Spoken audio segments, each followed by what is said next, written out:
করেন, হ্যাঁ পরমান্ন তৈরি করেন ছেলের জন্য। কি রামের জন্মদিনে করেন না? জন্মাষ্টমীতে অনেক বাড়িতে হয়, ওটা আমি ধরবো না, কেননা ওটা প্রায় বাড়িতে হয়। কিন্তু এই রামচন্দ্রের জন্মদিনে কয়জন বাড়িতে পরমান্ন তৈরি করেন? করেন? কেউ করে না, কেউ করে না। হ্যাঁ, ওই দিনকে আবার অনেক জায়গায় আছে রাম নাম নেওয়াই বারণ। হ্যাঁ, একটা হরিবাসরে গিয়েছে, সেখানে বলছে দিদি ভাই আপনি এখানে রাম রাম বলবেন না। আমি বলি কেন? বলছে আমাদের এখানে বাধা আছে। বলে ভগবানের নামে আবার বাধা? হরি বল। তাই এই যে ভগবান শ্রী রামচন্দ্রের রামনবমী মায়েরা, এই রামনবমীর দিনে কিছু না করেন অন্তত বাড়িতে একটু পরমান্ন রন্ধন করবেন।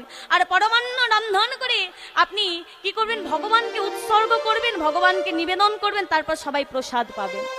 হ্যাঁ, আর বাড়িতে যদি ওই যে মায়েরা হনুমানজির বিগ্রহ থাকে বা হনুমানজির পট থাকে বা হনুমানজির একটু যদি পিকচার থাকে, অল্প সিঁদুর নিয়ে, কি মায়েরা আপনারা স্বামীর মঙ্গল চান?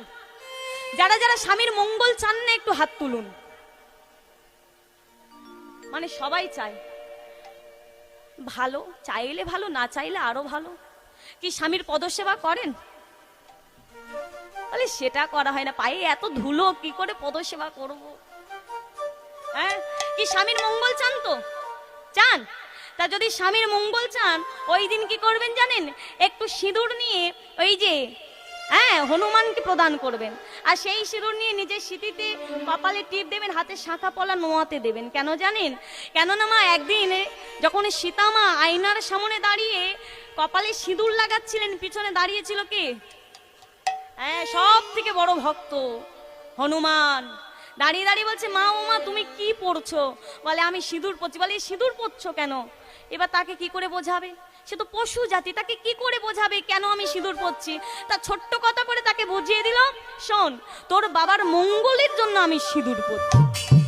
বলে বাবার মঙ্গলের জন্য? বলে হ্যাঁ, আমি এই সিঁদুর পড়ছি যাতে তোর বাবার মঙ্গল হয়, তোর বাবা সুস্থ থাকে, তাই আমি সিঁদুর পড়ছি।